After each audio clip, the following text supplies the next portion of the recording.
Hey everyone, I'm really excited for our next guest. I interviewed Dylan Code, the son of the founder of the school, Keith Code, and that was an amazing interview. And now Dylan is carrying on that family legacy running the school.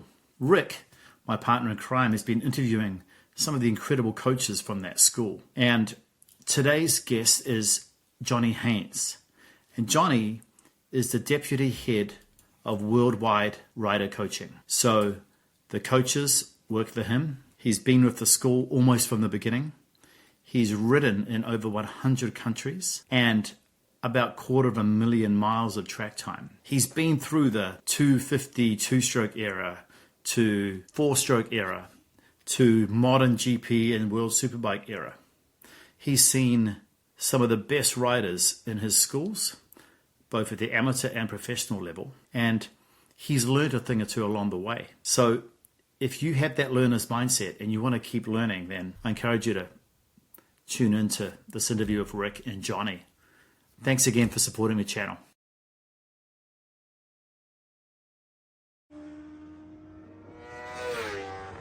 Hello, everybody. Hey, we've got Johnny Haynes from the California Superbike School with us today.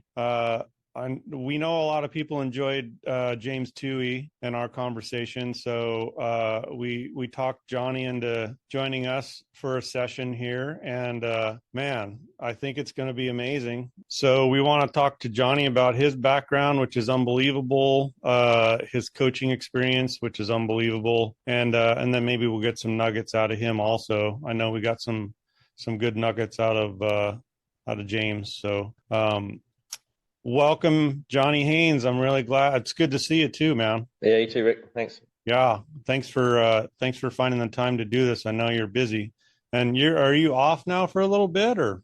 Well, yeah, Thanksgiving and today, and then That's the weekend. it? Then yeah, back to work on Monday. Okay. And when's your next school? I have a private on Tuesday and Wednesday next week, but the next actual school will be in March in Vegas. You're a full-time permanent guy at the school, so you gotta go to your job on Monday. Do we dare ask who you're? I do a 9 to 5. Yeah. I know your resume, man. It could be anybody all over the whole world. Yeah, true. No, this is a relatively new student that he really wants to go places. You know, he's investing in his training, and he doesn't seem to be hurting for money. So he wants to keep it going over the winter. So we're going to go out to the streets next week, do a couple of days with him. Should be fun. That's great. That's great. Well, how about if we just, I don't even know, and I'm super curious. How did you start out with motorcycles, and how did you transition into, I'm assuming you transitioned at some point into super bikes, from like most of us did, from something smaller or dirt bikes or MX or whatever. I bought a car when I was 17, but before I passed my test, I had a party at my house. Somebody smashed my car up. So that was the end of that. You know, when you're like 17, your folks go away on holiday, first time they trust you with a house. Yeah, One of them. Yeah, it didn't go so good. Yeah. And so I lost my car at that stage. And had some insurance issues associated with that whole event. So I was forced into buying a small motorcycle because that was all I could afford to run and insure at the time. Quickly fell in love, and that was that. Okay, well, what did you buy? A TS50ER Suzuki dirt bike. A 50? TS. A TS50. Yeah, 50cc. Okay. I was only 17, right? All right, okay. And it was a basket case. You had to actually put new main bearings in it and rebuild the whole thing. I had to learn all that at the same time, but got it running, got it set up, and rode it around for a little bit. It was a piece of shit. So I upgraded it fairly quickly after that, but that's what got me started. We may need to get everybody up to speed. You were not born in this country, obviously.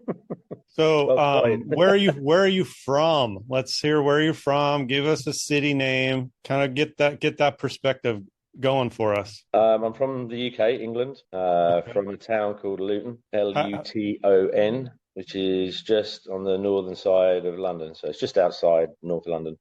Industrial town. No real fond memories of that place, honestly. Okay. But was there through until 2000. and then moved slightly further north in the UK. Then moved to the States in 2012. And how did you pull that off? Like what instigated that?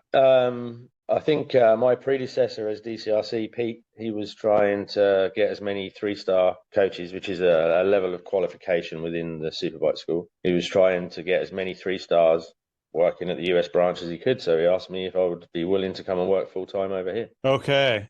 Wow. So we just jumped across the pond, and then we jumped right into the California Superbike school in the US. So maybe we should go back and take it from the 50cc little piece of shit bike. I ended up buying a lot of motorcycles, all mostly 2-stroke. In fact, all 2 strokes. I had dirt bikes. I had TZRs, 350 LCs, MTX 125s, RD 125. Like I had basically all 2 strokes, and was somewhat of a hooligan on the street. Really needed the RD. Mm-hmm. Was that a 2-cylinder or a 4? 350cc parallel twin 2-stroke. Screamer. Yeah, well, they all are. Yeah. I mean, there's nothing going on below 7,000 RPM back then, all carbureted, like not fuel injection or anything. So, I got a thrill out of that.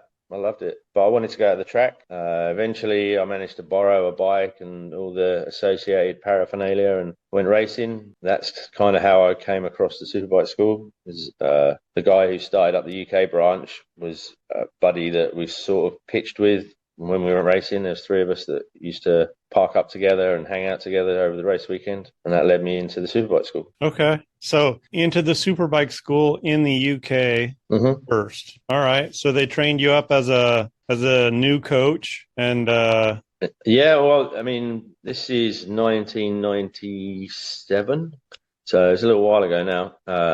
The training was a little bit looser.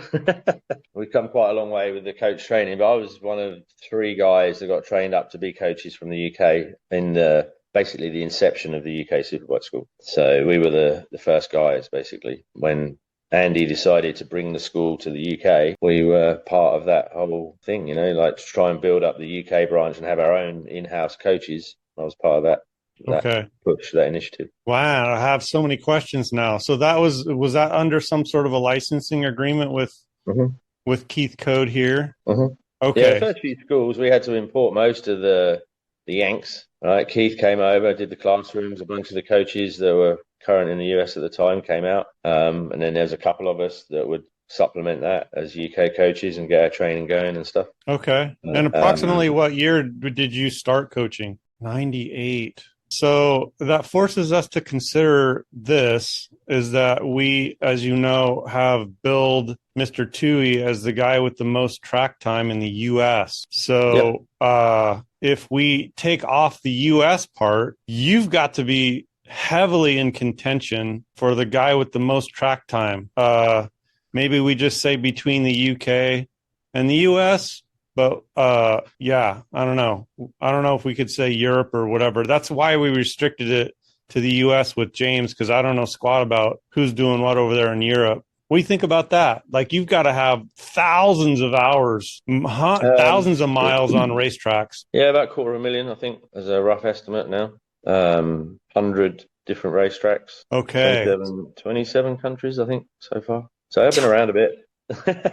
So that's a lot different than the U.S. coaches. I know James has gotten around to a couple, 3 or 4 other countries, but how in the world did you get to around to almost 30 different countries? That's amazing. Well, I credit most of that to Andy Ibbott. I mean, he's not so much around anymore, but he was the driving force behind the expansion of the UK branch. Our designated contracted area was the UK, Europe, South Africa, and the Middle East. We went all over it. Dude, that is a cool job. That is the job of all jobs for a super biker. Yeah, I mean, there's compromises, obviously, but I got to go ride Catalunya, Jerez, Almeria in Spain, Fakisa, Kyalami in South Africa, Dubai Autodrome. I was, in fact, the first motorcyclist ever to ride on that racetrack. Which one? Dubai Autodrome. Okay.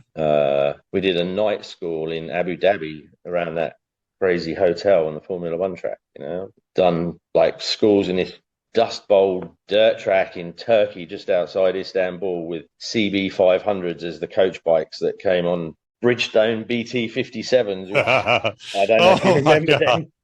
They're not really great on track, and they were grey, and like it took us, I don't know, half the day trying to get all the like rotten rubber off the tires so we could actually lean it over, and then you start dragging the side stand and the center stand and the footrest. But yeah, I've had the opportunity to travel a lot. That's an insane story. Travel to a lot of racetracks. I'm sure there's been some interesting. I don't know. Do you have some notorious trainees you can throw out? I'm notorious. We mentioned that before, right? Whatever you want to call it. Interesting. Members of royalty from a couple of different countries. Bunch of world and national champions at various points. Not saying that they got those championships courtesy of me, but I've interacted with them along the way. Like Leon Camia is one that I particularly like. You know, he's such a good dude, always willing to listen and learn and try stuff.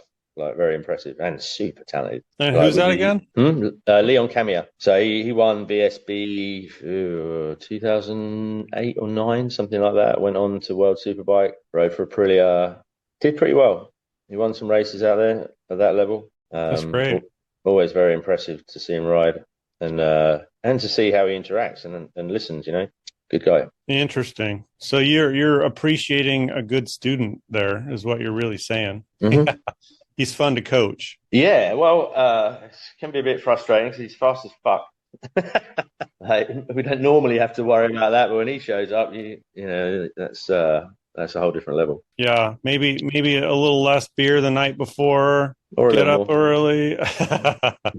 Yeah, get yourself prepared. That's great. That's really good. But I am curious, when you know that's coming down the pike, when you know this guy is coming down the pike and you're going to have to keep up with him, so that you're going to have to observe, right? Mm-hmm. You got to be back there. You got to do some observing, and then you got to do some coaching. How do you prepare yourself for that? I mean, do you just go, whatever, man, we're just going to make it happen? Or are you thinking ahead and make sure you have new tires and make sure you're for sure. Equipment, you know, like I wouldn't ride on a bald set of slicks that I've used for 3 days already. So for sure we'd make sure the bike was optimized in that regard. But honestly, I mean, it's not realistic that I'm going to be able to ride with somebody of that caliber continuously. So you set up a few little hand signals or whatever, you know. I'll just say to him, like, if you sneak through traffic, this is where they kill us, because they'll take a pass. As a coach, we can't follow through with that. It'll be too tight, right? And we're not about going around and carving people up. So, and once they get a gap, guys like that, you can't get it back. It's not like when Gotcha. So, yeah, that makes a lot of sense. For a little while, you know, I can see enough, you know, and it's deviations from what I consider to be the ideal that I'm looking for, or things that happen. They're like, okay, and if I make a little bit of ground somewhere on a guy like that, then that's a weak spot for them, right? Yeah. So you're looking for all of those things, but you make sure when you're on the straight, don't just pin it and like rip down the straight, roll out, look back, see if I'm there. Like, give me a chance, right? So, and guys like Leon are great about stuff like that. You know, you get to ride with them the whole time. And if they get a big gap, they'll have a little look, you know, a couple of points around the track, and they'll hold up and wait for you and give you a chance. And as long as you can give them some solid feedback that they can apply, then that works really good. Yeah, that's great. And you're being so modest right now by talking about a guy that you can't keep up with in traffic, because, so let me just set this straight. How long have we known each other? Years, maybe a decade. Yeah, many years. Yeah, probably. And maybe a little less than 100 days on track. I have never seen anyone. I'm just because I know you're talking about a guy that you can't keep up with, and that's great. It's really interesting for me to hear that. But what I've witnessed with my own eyeballs is there is no one that you can't keep up with or pass whenever you feel like it. So I know that it's mostly schools or whatever, but I just wanted to give you that back because you're being so modest. I mean, I don't know who the man is this person is you're talking about, and now I'm going to have to go check and see who that is, but that's pretty cool. It's also really good to know that somebody can do that to you, man. Well, I'm usually on an inferior motorcycle as well, so Yeah. No, hey, throw it out there. I totally agree. You can go a long way with good technique, but these guys have got something, a little bit special. Yeah. I used to have it when I was younger. It was kind of a carefree, whatever it takes kind of approach. I don't know. But yeah, I mean, in my day-to-day job, it doesn't happen very often. Yeah. But, you get somebody who's a quality racer, then they're going to give me a workout for sure. Yeah. But that's fun too. Yeah. Yeah, that's fun stuff. I mean, I learned a whole bunch of shit about my own riding in that environment, right? When a good example, I worked with Ezra Bobier, not this year, last year.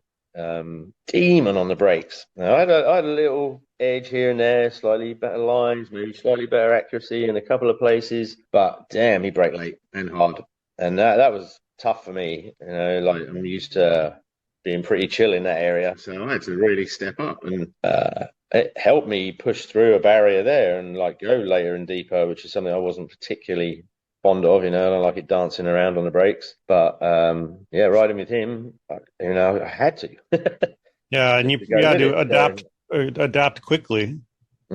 It's not like you have a week to work on it, man. If somebody like that comes to the school, you got to get her figured out quickly. But yeah, I mean, back in the early days when we used to go, so this is with the UK branch, we would go, we built a school in Greece, we built schools in South Africa, and we got local agents. But a lot of the guys that were interested in bringing us out and taking advantage of our services were centered around the racing scene. So we show up in Greece is the one I remember. It's 40 degrees C, which is 120, 115, 120 degrees. Right? It's hot. No buildings at this racetrack, just a pop-up tent. And a whole bunch of racers showed up, right? And there's me, my buddy Paul, Andy Hibbert, Chris Sherring, and we had to go to this brand new track we'd never seen before. All these Greek national racers that are racing it every weekend. There's only 2 tracks in Greece, and this was the best one. And we got to figure out how to put down turn points. You know how that works, right? So in 3 sessions of chasing these loonies around this racetrack, and it was the grippiest racetrack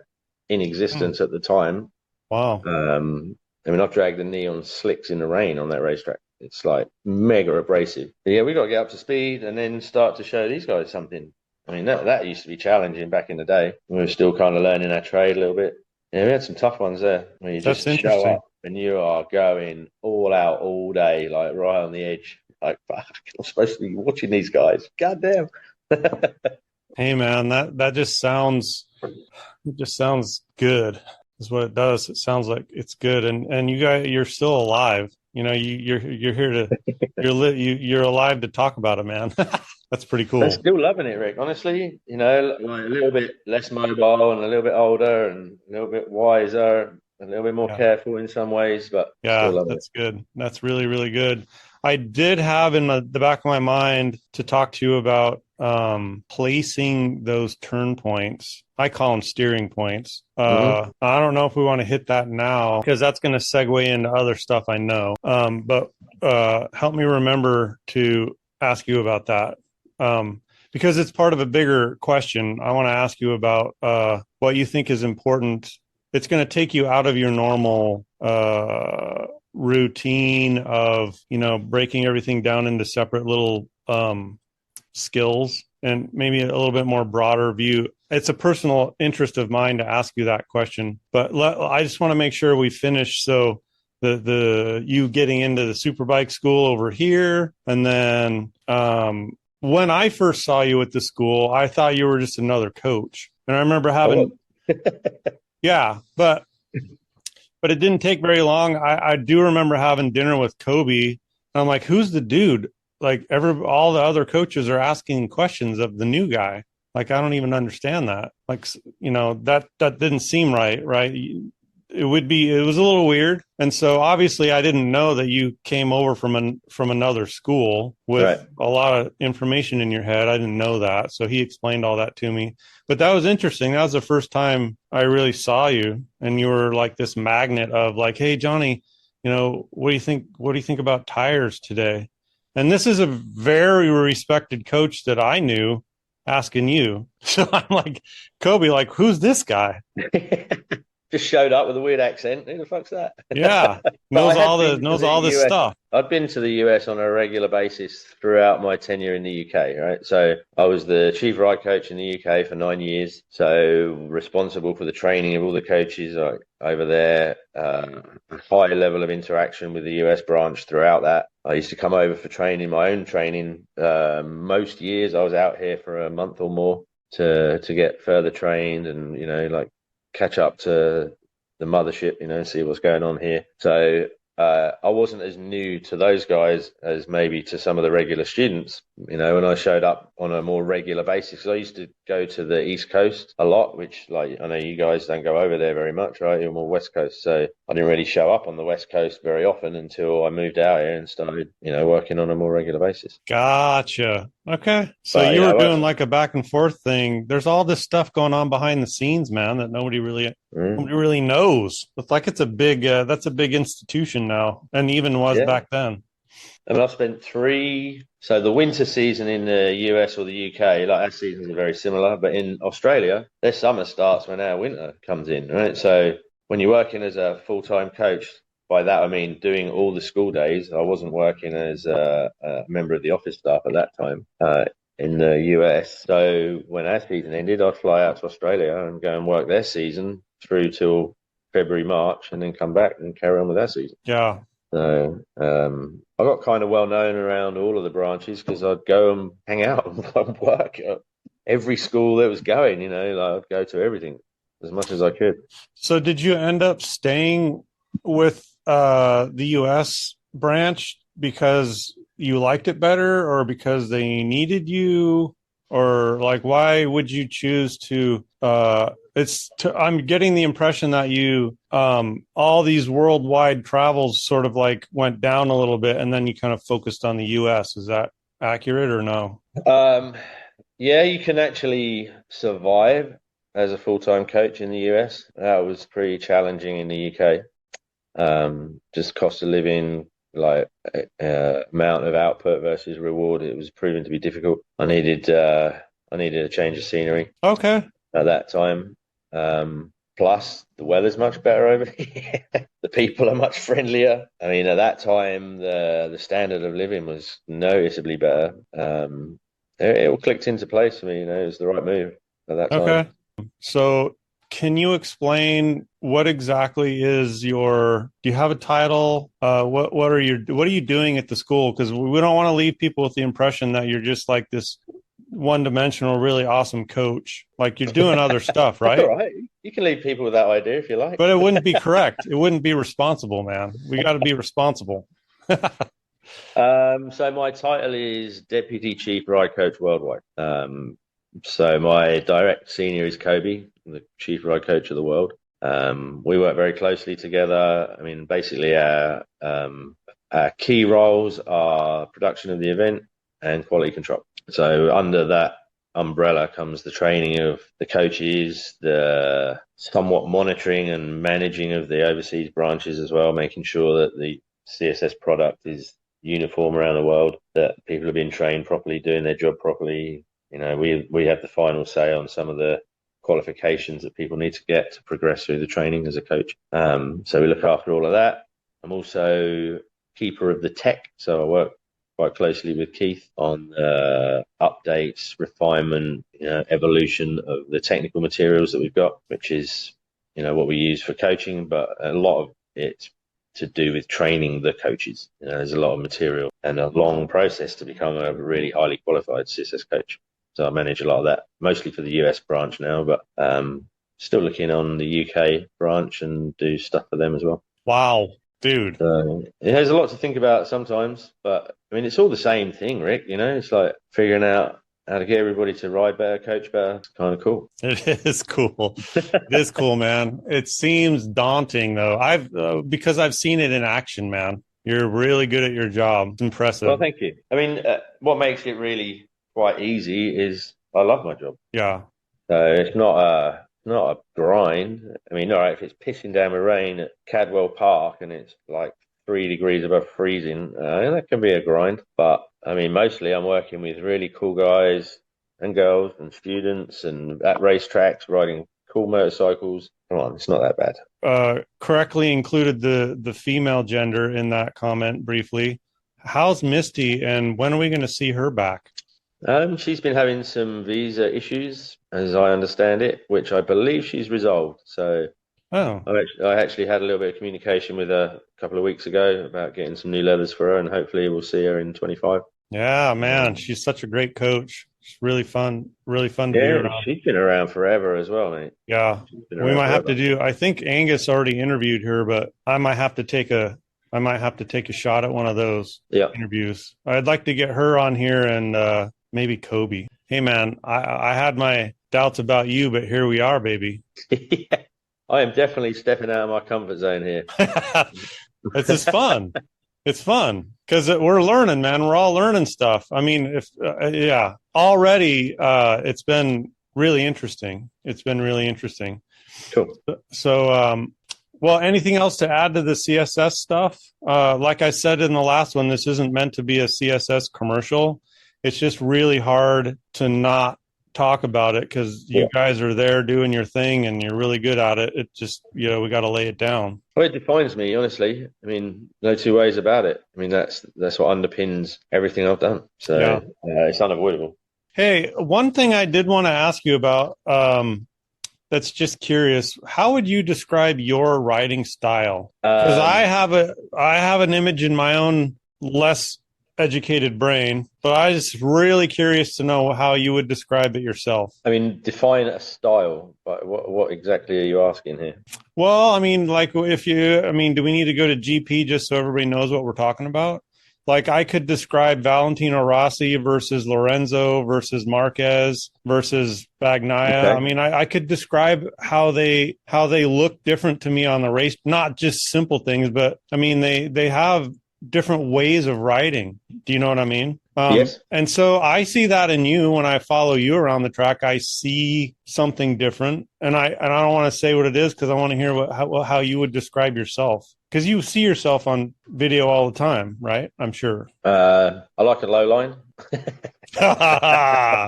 Okay. Yeah. Okay.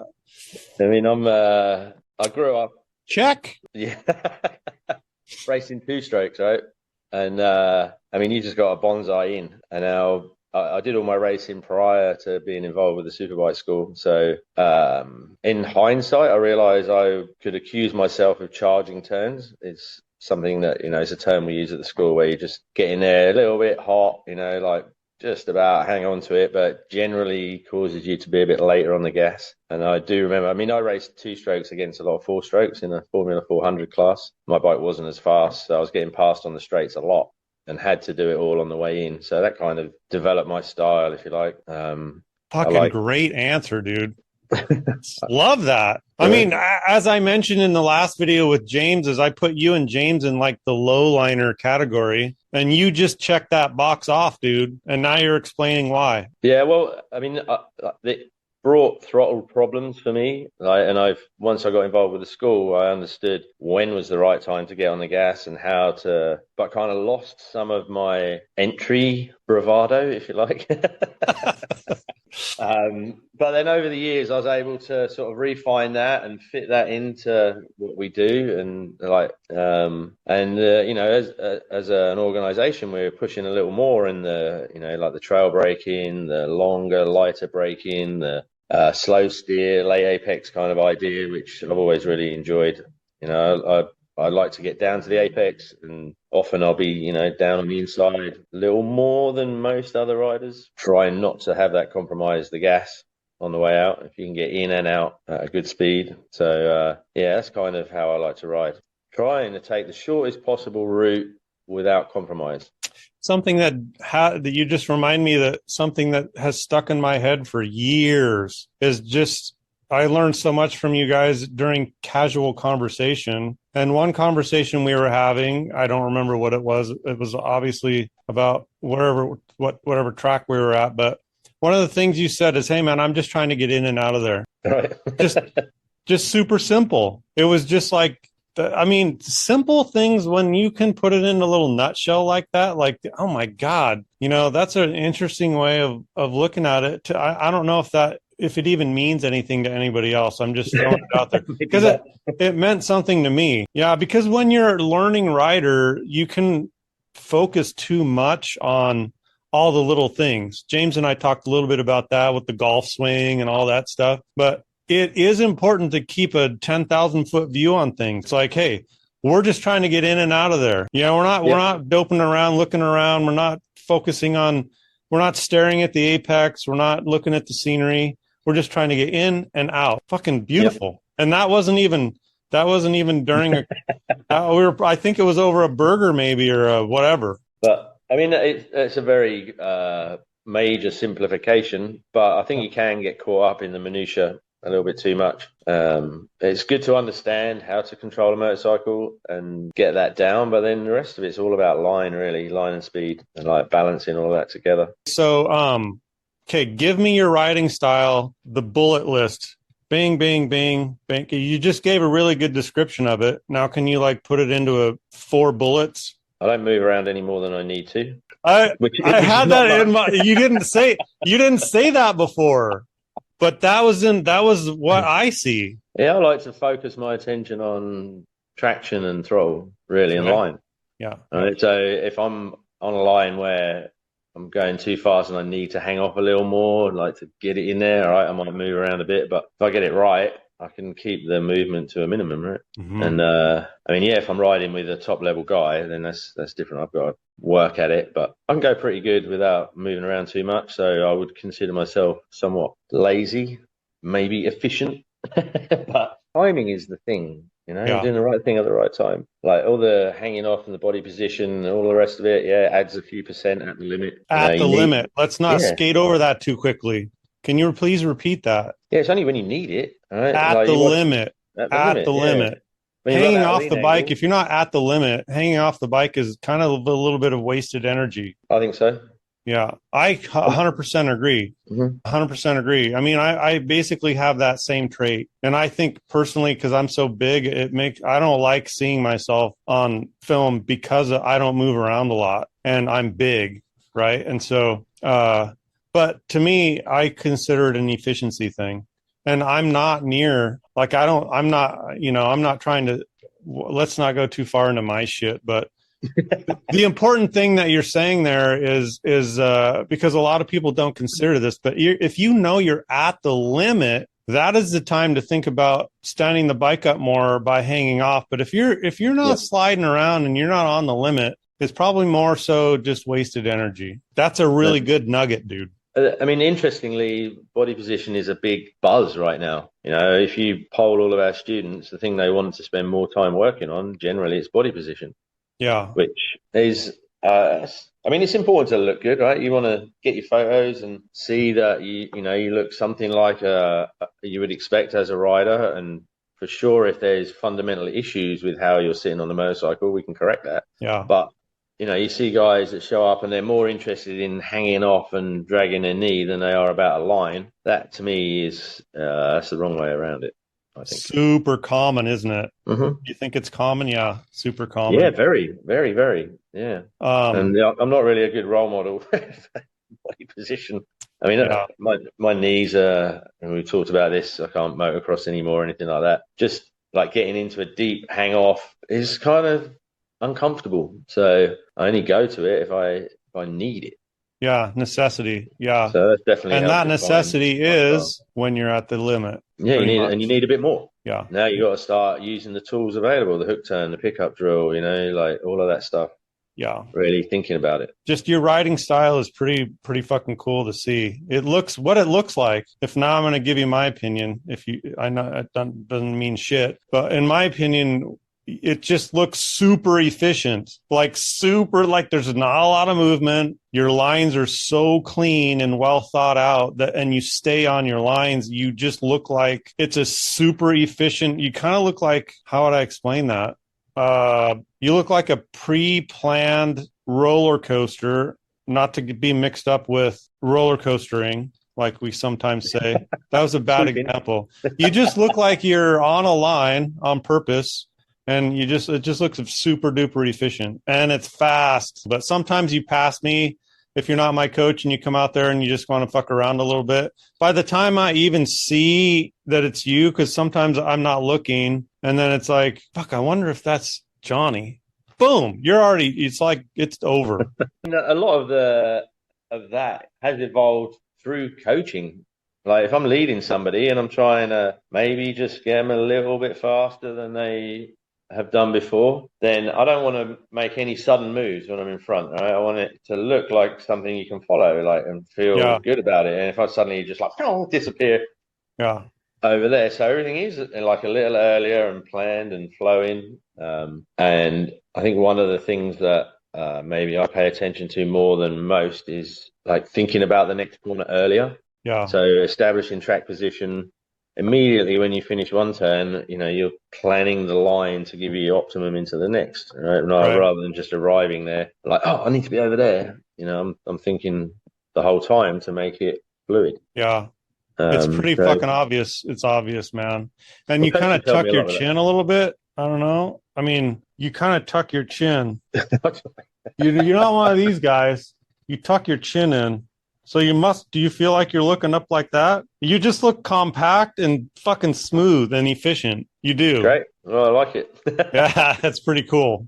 But you're kind of pumping the gas a little bit like a dirt bike. You do that, right? Yeah, that's so that when he watches the video, he knows that he should be getting on it harder. Well, the way I perceived it was that you're not there yet, but you're ready to be there. Mm-hmm. Right. So you're just taking every single little bit you can take until it's time. Just roll it. Right. And so you're just kind of pumping it a little bit. And I don't want to explain this wrong. You can help. You know what I'm talking about, right? Yeah. I mean, if I do that, that's because I'm kind of demonstrating how much you're giving up on the gas. So like if I can go like that, it means we could have gone. Okay, but this wasn't a demonstration video. This was your own personal video. So I don't think you were doing it to show anybody. I think you were doing it because I don't want to put words in your mouth. No, it would have been to play with John, to watch it with John. Okay. And, if you can hear that from my bite, it's like, well, dude, we could have been rolling that on right there. It wasn't that big. It's very subtle, but it's there. It's like, like you're just not quite where you want to. You're just not quite pointed, and so you're just there. Like I do it on the dirt bike all the time, right? All the time. Like I'm going around a big ass corner, and I'm just making sure I'm right there. Well, anyway, it's not something I would typically do. Good throttle control is once the gas cracked on, it's rolled on smoothly, evenly, and continuously throughout the remainder of the turn. Yeah. So that would be very contra to that. So I would have been using that as a demonstration of we're waiting too long here, buddy. Let's get on it. I thought it was cool. So I'm like, shit, man. Johnny's just like all over this gas, man. You're just getting ready to just hammer it. And you did. When you started rolling on, it was even smooth and continuous. Compare a video like that, we compare the differences in lines and where we can get on the gas, how much speed you can carry into the turn, and come up with a plan to make an adjustment. Yeah. So it's good training tool, really is. Yeah. Especially if you've got somebody who's interested and knowledgeable about riding. Yeah. And just for some fun perspective, let's say that was 2021 or 2. So, 2 or 3 years ago. How old would you have been? Well, I'm 56 now. Okay, so 53-ish. Yeah, I mean, like we're telling these stories, man, but these aren't like spring chickens out there like massacring the racetrack. Yeah, we're definitely not spring chickens, mate. We're a long way from that. We're the crusty old roosters now. Well, yeah, I'm in that whole group. Yeah, for sure. So placing steering points, where to steer. Mm-hmm. Someone from your crew has to go out there and put these turning points, you call them steering points, whatever, on the track. How do you figure out where those go? I mean, honestly, mostly in the US, there are tracks that we've been to before. So you got a pretty good idea of where they're going to go. Some tracks, we've already got them pre-marked. Typically, it's James, actually, these days. I have other things to do in the morning, so we'll send James out after the morning intro, and he'll go around and he'll put some dots down, just little pieces of tape to mark them out, so that when the person who actually goes out to put the crosses down, which doesn't happen until the level ones need to go out and do their turn point drill, the spot is marked. But we'll adjust them, so on a track we don't know so well, that we haven't been there very many times or whatever, or it's always a little tricky, then the senior guys will ride and we'll give our feedback. This one's too early, this one's too late, this one needs to move over that way a little bit. We'll pass that feedback on, and then when the turn points go out, they get tweaked a little bit so that they're more or less in the right place. So when you or James goes out and does that, though, are you looking for straight lines, or are you saying I've ridden this track before, or if I were riding this track, this is where I think I would steer, and that's it? Or are you walking all the way through the corner and then going back? Like, is there like a method to the madness, or are you just kind of winging it until you have to like move them around a little bit? Bit of both. I mean, depending on the situation. So as I was saying, in the UK, the way we used to do it there, we'd ride the first 3 sessions, and then it was my job to go out and put down the turn point. So I could go to a track that I'd never seen before, have to coach people in the white, yellow and green groups, and then at the end of the green group, I've got to go out and put down all the turn points. And, we didn't always get it 100%, but you basically... The process for me was to figure out the lines, where the apexes were, where I need to turn, to be able to get the line that I want. And then I've got to try and remember where that is, because it's somewhat instinctive at speed. There's a few rules that you have to observe, but we're trying to straighten out the line, right? That's really the primary piece of tech needed for putting down a good turn point. Now, bear in mind that how fast you're going will affect where you turn. How quickly you're willing and or able to steer the bike will also have an effect on where you would prefer to turn. So we can't make them perfect for everybody. Yeah, so right. As a typical rule, there would be a little bit later than where like me or James would turn, or a racer that showed up. There might be a little bit earlier than a real steady new rider that's first time out there and going fairly cautious. They might want to turn a little bit later, but as a general rule, it's somewhere in the vicinity, and they're primarily there for the level ones to really understand that you can choose a place to do your steering rather than let instinct suck you down into the turn, right? You want some level of control over where you do that. Yeah. And try to pick something, even if it's just the end of the outside curve over here, or, like the curves on a racetrack are generally quite useful in that regard. They're sort of positioned such that you can usually reference them to get an idea of where you want to turn into a corner. Yeah, that's a good point. I see some confusion there once in a while. Like, people think that they're supposed to steer like at those points, but they really just become a reference, right? Or you could use them as a reference. I mean, the more experienced level 4s, we're always trying to get them away from looking at and using them, because they're not real, right? In the real world, nowhere else you go, you're going to have somebody put a big yellow cross and say, steer the bike there. Yeah. You got to figure that shit out for yourself, right? So, like, once you've got the idea and you've seen where a good area to steer in, most people turn too early, and I said I'm a low liner, but I also steer slowly. So there's a whole balance there. But yeah, typically the general mistake riders make is to look into the corner and drift in and end up with a too early an apex and run wide at the exit. That's the most common line fault that you see. Steering in too early. And generally, our turn points are a little later. Certainly in the tighter turns where you have a later apex, we'll take the turn point in pretty deep. That can be uncomfortable for riders initially. Oh, I got one for you. Could we say that it's very common for someone to see it and then look at the apex, see it properly, look for the apex properly, and then steer right then? Mm-hmm. Yeah. Instead of running it out. Man, dude, I just think that that's like super common. Big old mistake. Yeah, it's difficult to look in but continue going straight. That's basically what the easy way to say it. Yeah. Yeah. So it's more likely when you look in, then you start going in. Yeah. Whether exactly. You realise it or not, right? So you're not really choosing where to turn, you're choosing where to look, and that doesn't necessarily correspond to the same thing. Yeah, that's a biggie. So maybe we should make this into a nugget, just since we're talking about it, right? So, because it's a big problem. Maybe what's the nugget going to be? We can't say don't look and steer at the same time, because maybe that's too hard That's too. And sometimes you do. Yeah, exactly. Yeah. But you should be cognizant of when you choose to steer. Okay. All right.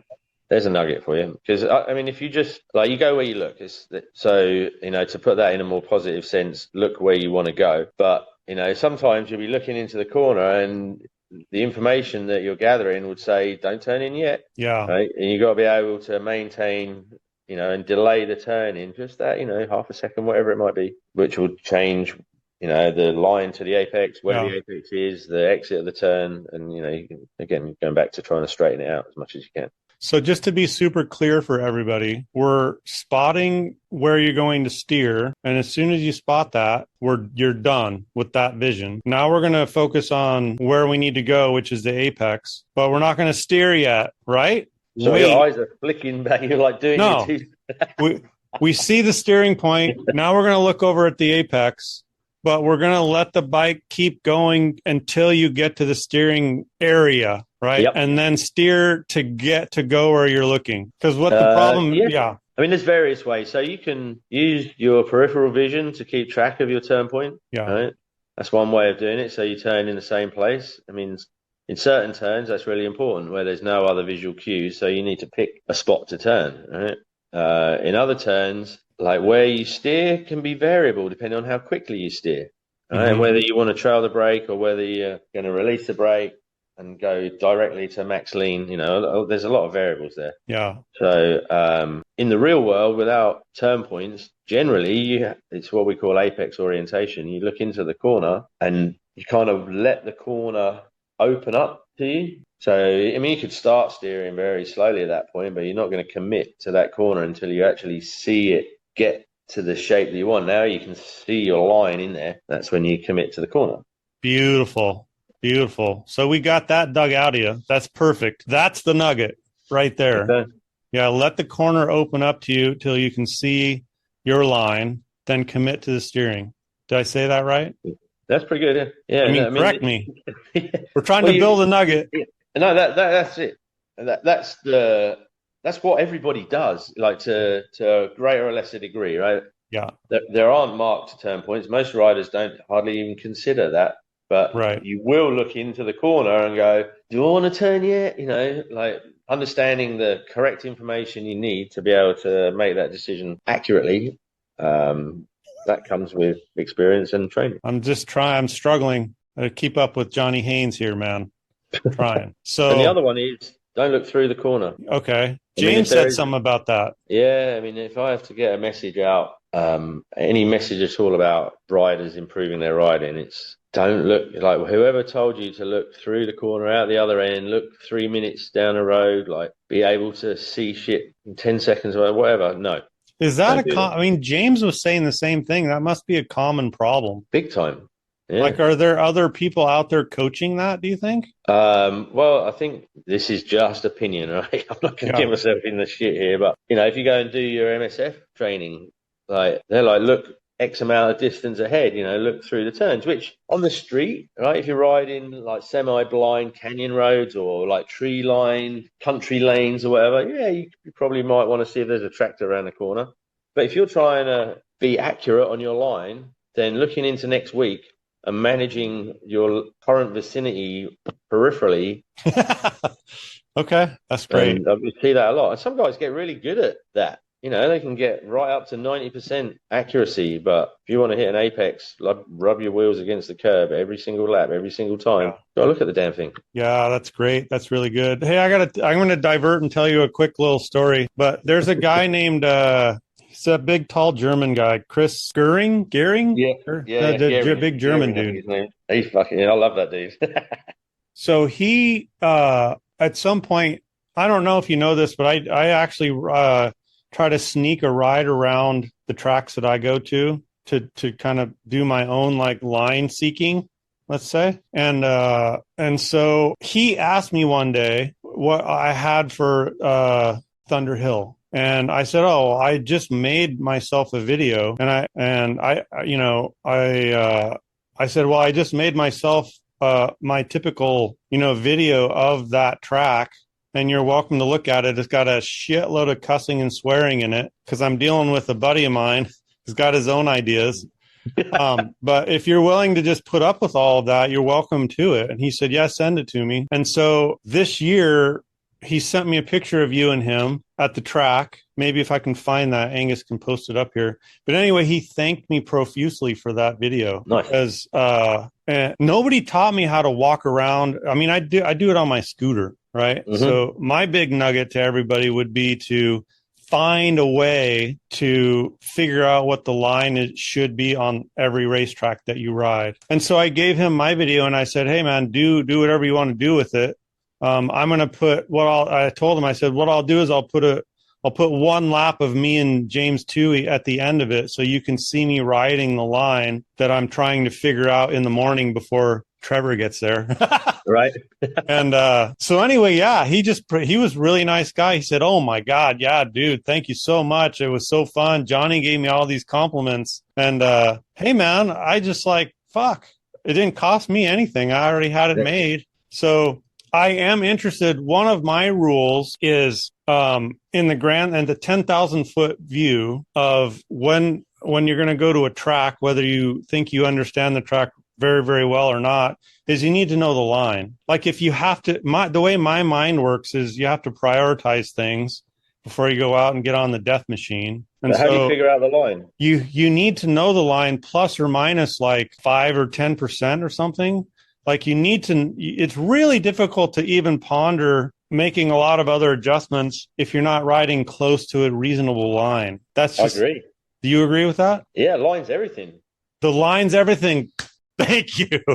So would you make that if a newbie came to you, not as a professional coach, but just in a bar? I'm trying to put this in perspective of just a general conversation and say, hey, what's your priority when you go to a new racetrack or an old racetrack or any racetrack? Mine is you got to know the line, plus or minus, But when you say you've got to know it, you're saying you got to know it in advance, because I've never done that ever. Well, what do I mean? I mean, not necessarily in advance, but get someone to show you the line or somehow learn plus or minus, whatever you want to call it, 2 or 3 feet, either way. Have somebody draw you the line on a big map or go ride it with them or go ride it on your scooter, somehow get a reasonable line underneath your tires before you start making adjustments. I agree, but I mean, when we're coaching, certainly experienced regular guys, then it is refinements on the line, and you use those techniques to make those adjustments. But how do you decide on the line without riding the track? Right? Yeah, no, I totally agree. You have to be on the track eventually. Yeah. I like to just figure it out as I go, honestly, and I don't. I mean, you mentioned that you and James talked about intuitive riders. I think I have an intuition about lines, maybe isn't as difficult for me as for other people. I mean, I'm very well known for not being any good whatsoever at directions. If I had to go here to my best mate's house in Long Beach or whatever, I still have to follow my maps because I don't pick up anything peripherally around there. I'm just still looking at the lanes and the lines, right? Right. So it comes at that cost, I guess, but when I go a track, I can pretty much figure it out 2-3 times through a turn. I'm like, yeah, I kind of got that sorted out. Yeah. Are you doing that? Are you doing that first? No, I just show up and go ride. Say again? I just show up and go ride. No, I know, but I mean, but you're, maybe we're beating this like a dead horse, but is it a priority to find that line first? Yes. Okay. Yeah. So however you do it, I don't do any preamble. I don't look up maps or watch videos or do any of that stuff. Yeah. I like to just go ride it. Right? Well, but yeah. The priority when you get there is to go and understand each corner. All right. Some are simple. It's pretty obvious. You can see everything you need to see. Some we've got to start figuring out. Right. Yeah. There's visual cues that are designed to trick you and draw you down in there too early, and then you run wide and have to chop the gas. All right, mistake. Don't do that again. Move the apex a bit later, and then you start evolving it that way. Yeah. Perfect. I think what I'm meaning to say is do whatever you need to do. Listen to people, look at a map, whatever, so that you can go out there and make a priority out of knowing a proper line. Yeah. Because if you go out there and start trying to do other things and you're you're doing these big wavy, now we could talk about the roller coaster. If you're going out there and you're riding ridiculous lines, then you're making things worse. And I mean, personally, in my coaching, somebody's not showing me a decent line. That's the first priority. Okay. In fact, I mean, I'm fairly well known amongst the coaching staff for a quote. What are the three most important things about going fast around a racetrack? Line, line, line. Yeah. Yeah.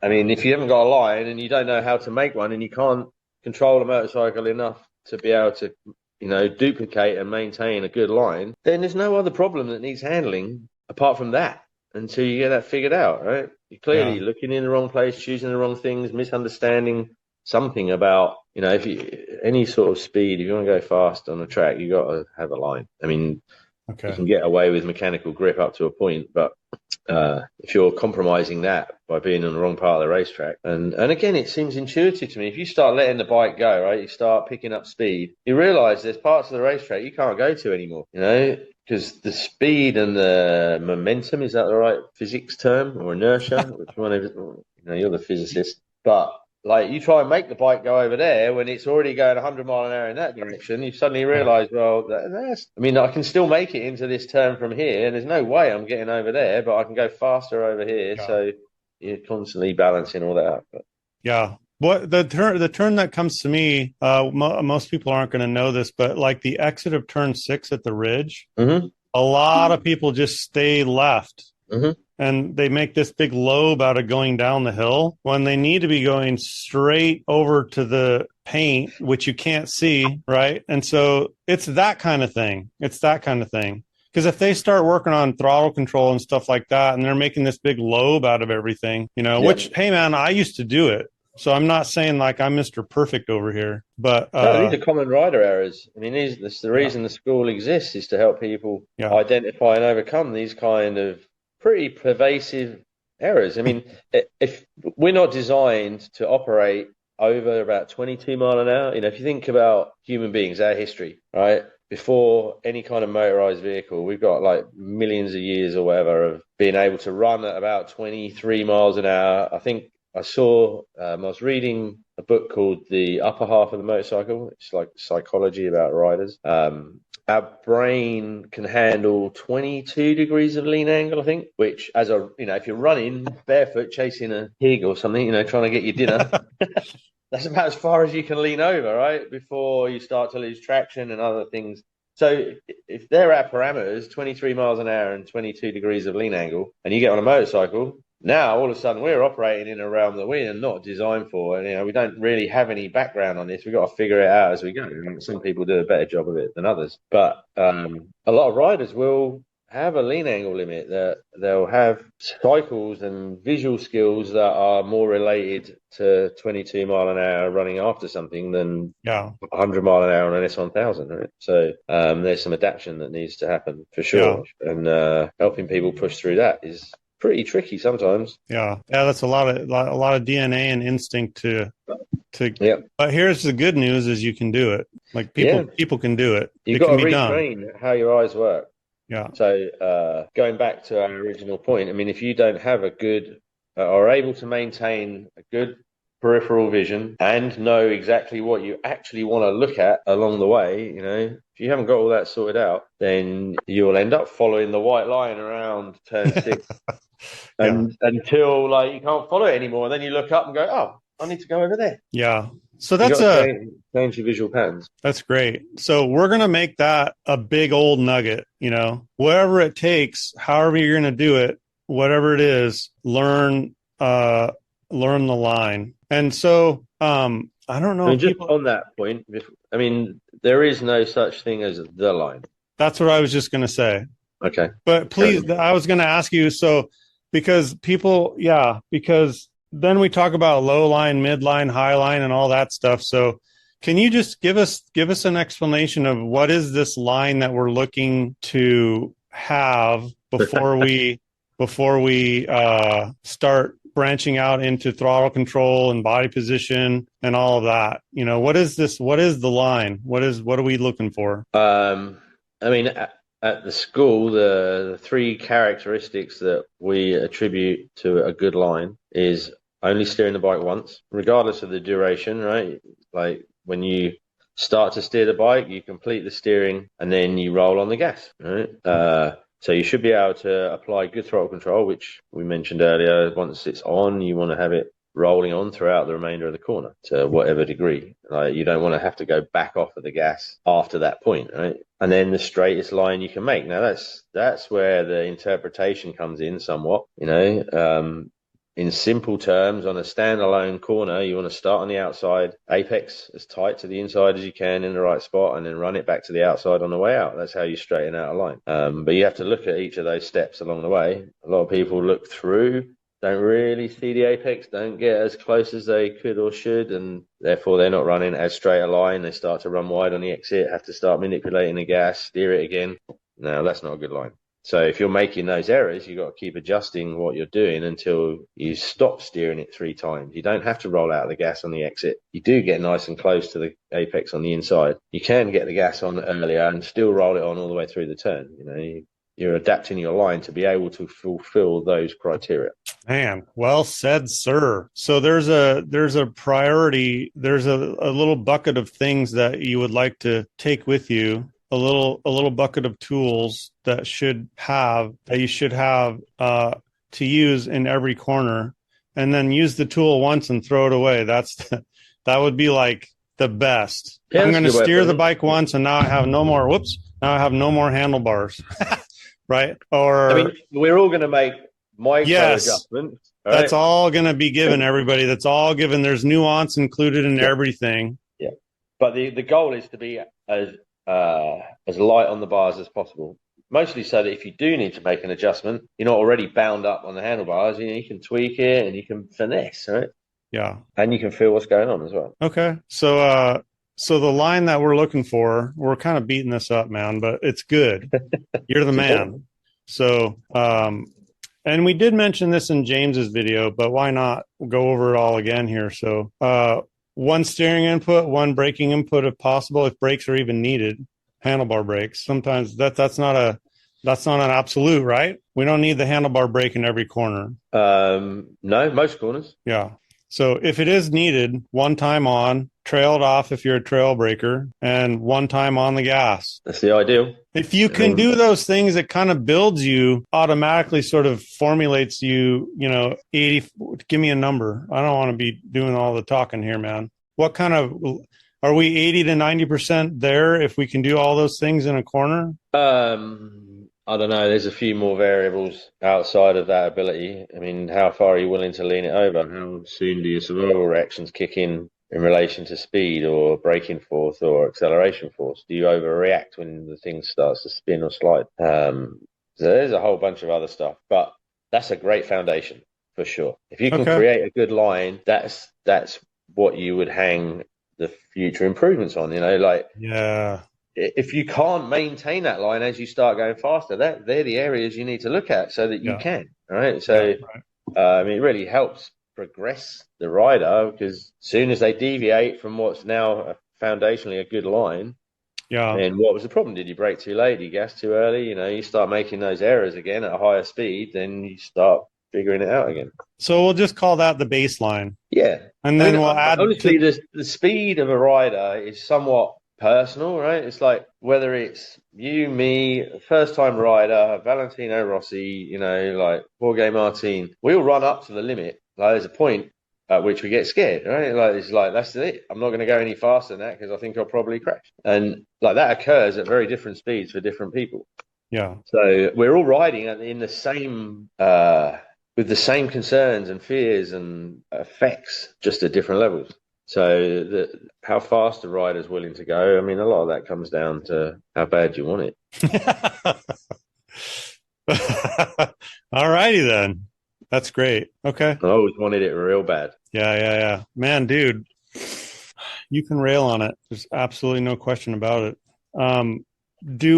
Let's dip our toe into what might be the second most important thing. That's a bit of a curveball there, mate. Okay. Timing. Okay. Wow. Interesting. Okay. Doing the right thing at the right time. And give me like the quick rundown of what are those things. Not all of them, but just say a few. What are you talking about? Throttle mostly. Throttle timing. Okay. When and how much? I mean, it's some of that art form's been taken away with traction control.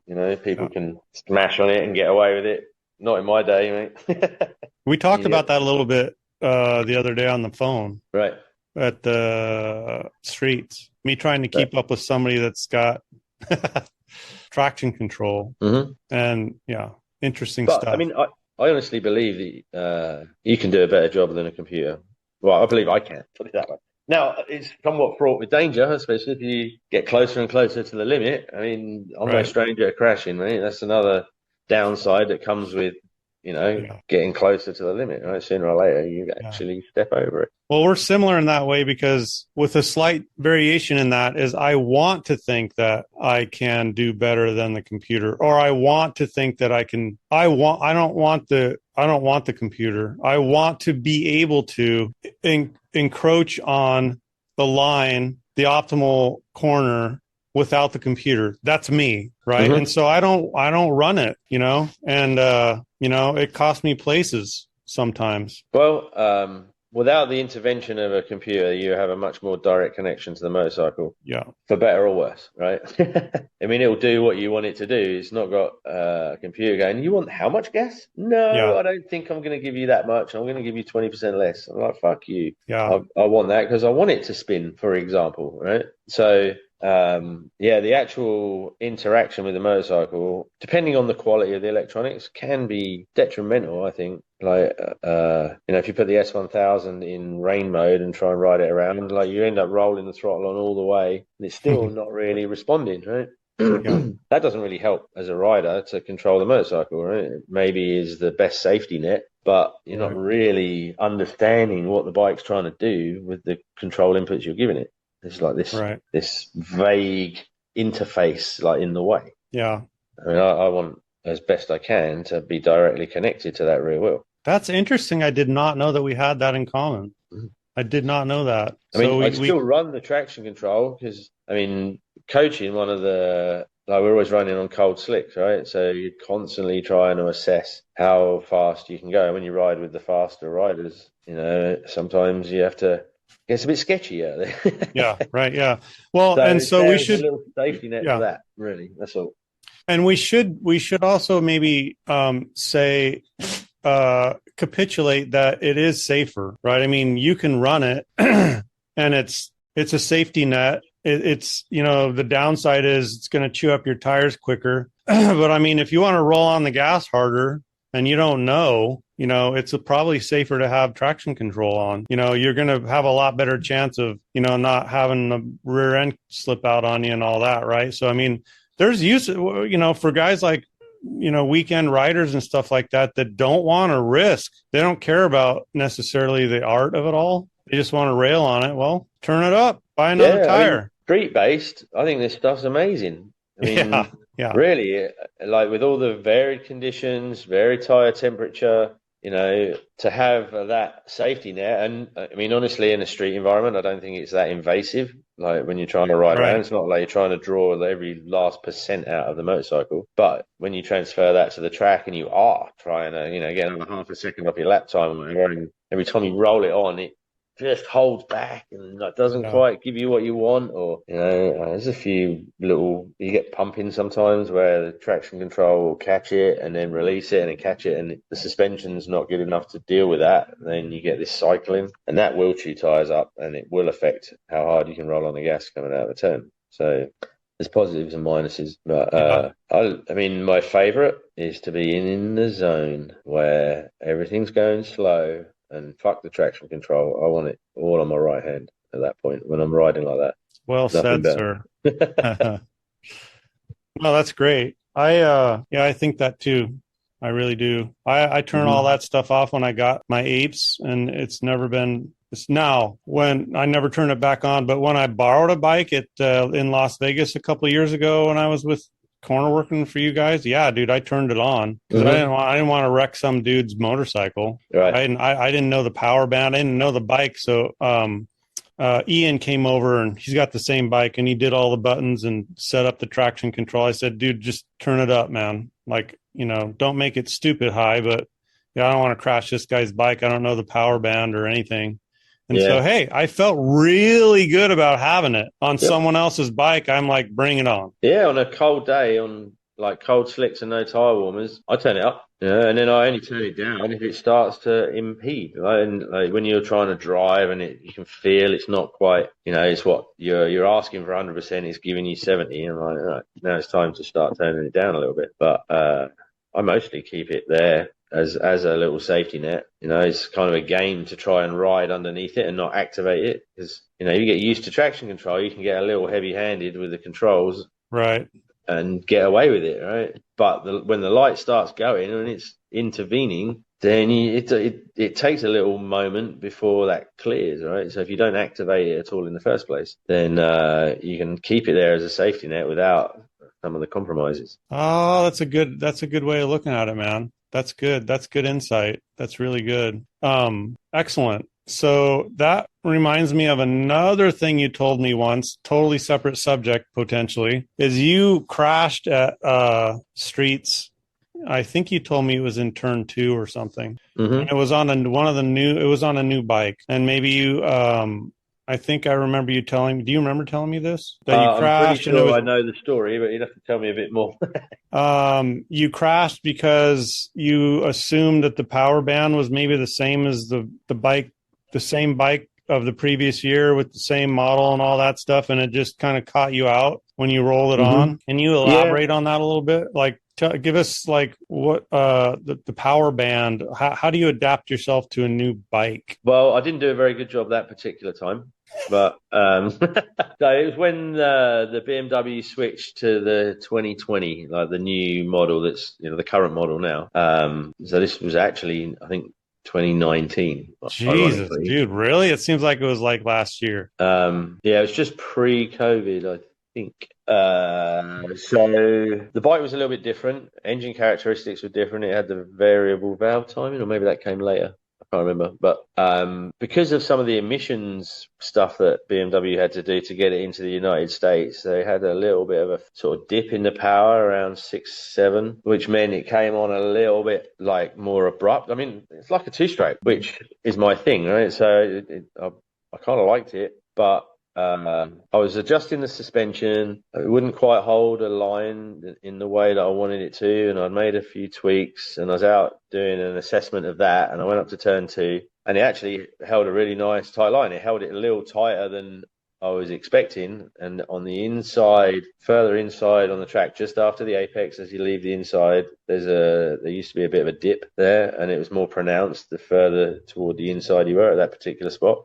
Wasn't somewhere I would typically go on my ideal line, but I was actually in tighter. Anyway, as I rolled on the gas, it chimed in to the power band right as I went through that dip, and I think fractionally unweighted the rear. So anyway, it spat me sideways like so fast. Ping! 45 degrees, like, or 90 degrees, sorry. Yeah, that was that. What were you unscathed, or did you break something? I broke my collarbone. Oh, okay. Got a pretty fucking good concussion. Oh, all right. And the bike probably was just smithereens. Don't remember. Okay. It was a good concussion. Wow. That's a really good story. That was violent, that one. That was very violent. Yeah. So what's the let's just make this the equivalent of somebody buying a new motorcycle. Like what's the message? There's got to be a message there. I was a bit complacent, if I'm honest. I was rolling on hard in first gear out of a slow, tight hairpin, right? And I didn't have all my ducks in a row. So, yeah, it's just a bit cocky, really. You always think, yeah, I've got this. I can do whatever I want, until you can't. Okay, so the nugget is don't be cocky when you get a new motorcycle. Yeah, especially a 1,000cc one, you know what I mean? Take it easy. Yep. Yeah. Yeah, learn it. But also, there's like a little combination of things there. Most crashes are not one big glaring error. They're like a little sort of stack. Usually 2 or 3 things that all kind of interact together, and like that's what it takes. Yeah. Bit of distraction. Some people call it the holes in the Swiss cheese lining up. Right. Yeah. It's always a few things for sure. Mm-hmm. That's good. Okay, so we have priority number 1, line. Priority number 2, vision. Mm-hmm. Well, those two are very intricately connected. You can't have one without the other. And the second one's a little more difficult to just sort of like figure out how to figure that out by yourself. Like that might really require some coaching. Like the line, you could ask around, you could have somebody take you out there, show you the line, and kill that in a session or two. But the vision, I mean, if your vision's not right, if you're not looking at the right things at the right time, then you probably need a coach. Yeah. I mean, that can speed things up for sure. Yeah, because I mean, otherwise, how would you know? You know what I mean? I think it would be really difficult to know. Well, I think you mentioned you and James talked about intuitive riders. Yeah. It comes easy to me, honestly. Like, it seems obvious. So I don't know what that is or why. You know, a lot of my coaching career has been like unraveling that to understand what makes it. But interesting. I mean, to give you an example, like my brother, he came and did the school. He did levels 1 and 2 at Streets. Now, we used to ride together as kids, you know, terrorizing the local town. He can ride. He was the wheelie guy. I was the corner guy, right?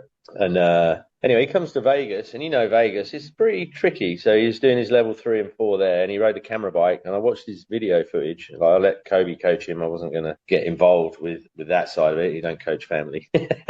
Right. And I trust the boys to look after him. And he was totally online, dude. He did the camera bike 3rd session. So he'd done, you know, he was doing level 3 and 4. So he'd done some body position stuff. But he hit the apex in turn 11. You know, he was patient and he waited and he let it come back around and he was tight on that. Straightened out the line down to 12. All the common errors that riders don't intuitively do, he did. And it sort of made me realize that, you know, there's something genetic or, you know, like there's some skill that we must have. That's very interesting. Yeah, I mean, it baffles me that other people don't see it. Well, and the other thing that you must know as a coach is not everyone has that. Absolutely. I mean, I talked to Keith about this a lot, and he reckons 1 in 50 have a natural sense of line. Interesting. And I'd go along with that. That seems about right. 1 in 50. Okay. Mm-hmm. Which turn was, what did you say, turn 11? Yeah. You were sitting there corner working on the inside of it when you were out. So the keyhole one. Wait, almost before the straight. The turn before the straight? No, so you got the back straight. Oh, the other. Little kink 9 into 10, then there's a little short shoot, and then the really long right-hander. Okay, yeah. You're right. Both of those. Yeah. I worked both of those. Right. Okay. But yeah, all the common errors, he didn't make them. And he'd only done 10 laps, something like that, 15 laps, and he was online. It was mind-blowing, actually. He did a great job. Not blisteringly fast, but his line and his timing was good. And he built on that over the remaining, 2 days that he rode. Oh, that's great. Okay. So yeah, training that into people. Like, here's one of my theories is certainly in the States, a lot of the roads are somewhat straight and lots of intersections. You know, like in the UK, the roads are a little bit more windy. Oh. So there's maybe like riding on those kind of roads speeds that process up a little more. I don't know, but I think most people just follow the yellow lines or white lines or whatever, and they'll just stay and follow that path rather than seeing a line through it. That's a good theory. What's your speed limit there? Do you have a higher speed limit in general? I've never really paid much attention. You're always just speeding. Mostly, yes. Because I wonder, because I think our speed limit, I mean, these days people are being really stupid on bikes, but I mean, 55 miles an hour on a motorcycle, I can see how your vision could, if you just did that for a while, your vision would suffer. So I don't maybe. know. But that's a good theory, man. That's a really good theory. More windy roads and stuff like that. I mean, I would say typically Brit riders have a higher aptitude level than American riders. I know that's going to be controversial, but I think we have a lot of roundabouts as well, which, you get to corner. I used to go and play around roundabouts, like trying to get my knee down and all that sort of shit when I was a kid. Just doing laps of roundabouts. It's like my own little racetrack. Yeah. That's really interesting, man. Oh, there's so many things we could talk about. But what because you brought up intuitive riders. One of the things I asked James that I find interesting, or my opinion, I have an opinion. Like if you take a very intuitive fast rider, and we could use you as an example. So you're an intuitive fast rider, and then did you plateau, and then you met Keith, and then he showed you a couple of things, you said, right? Am I remembering that right? Yeah.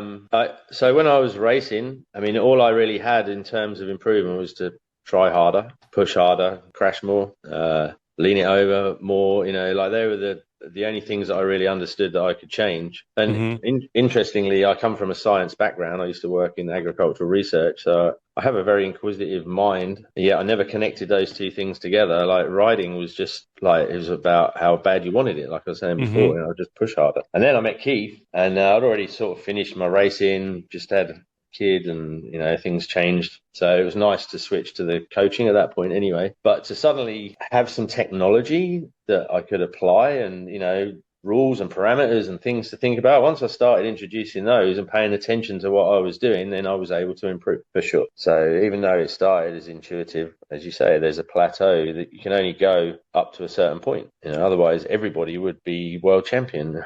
But I think it's an important point for just people to know, because there's a certain amount of intuition for everybody, but there's certain people that are just very, very gifted, intuitive people. And to me, it can be a detriment, but I'm really taking that from, like, if I go back to like teaching math and physics, I would meet kids that were just gifted.